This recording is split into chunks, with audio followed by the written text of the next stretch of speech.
Brace yourself.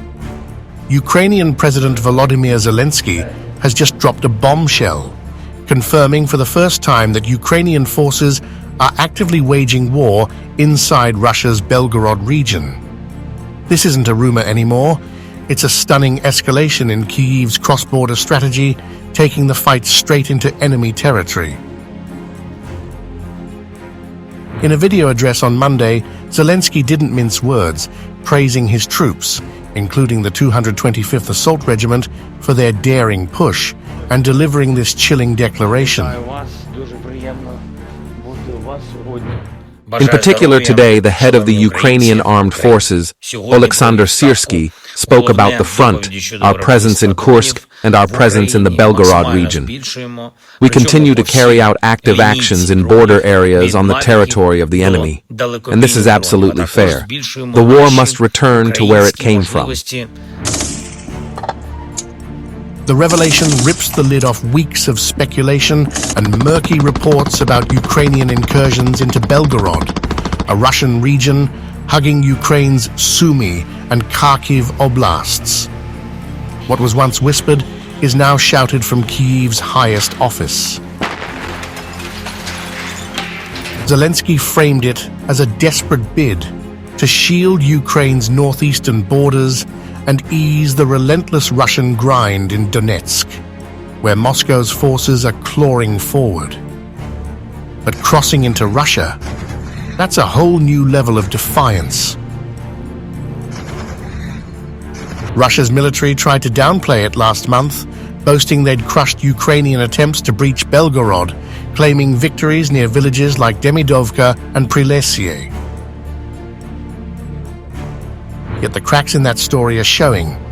Russian military bloggers and the US-based Institute for the Study of War hint at a wilder reality.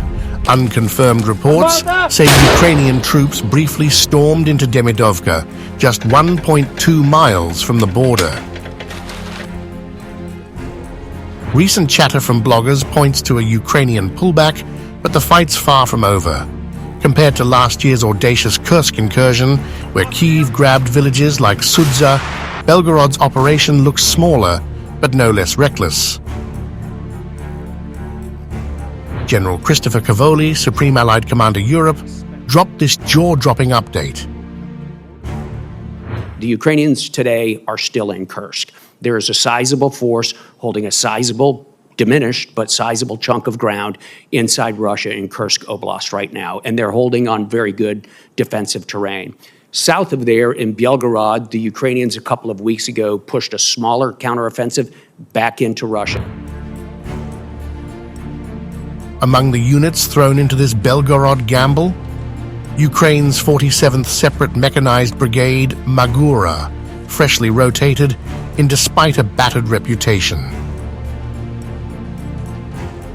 Known for its role in the failed 2023 counteroffensive and stumbles near Avdiivka and Ocheretino, the brigade's redeployment is raising red flags.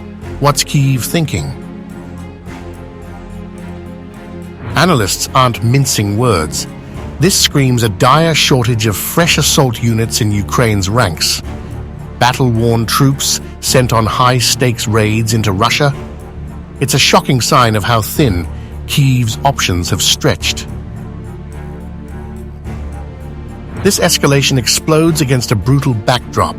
Russia's ramped-up assaults inside Ukraine, like last Friday's missile strike in Zelensky's hometown of Kryvyi Rih, which left 20 dead, including 9 children. US President Donald Trump, pushing hard for a ceasefire, vented his frustration Monday, slamming Russia for bombing like crazy right now. The Kremlin? They're brushing off claims they're stalling peace talks. Military experts are split on what this all means. Some say Ukraine's raids are forcing Russia to shuffle troops from Donetsk, maybe buying Kyiv a card for future talks.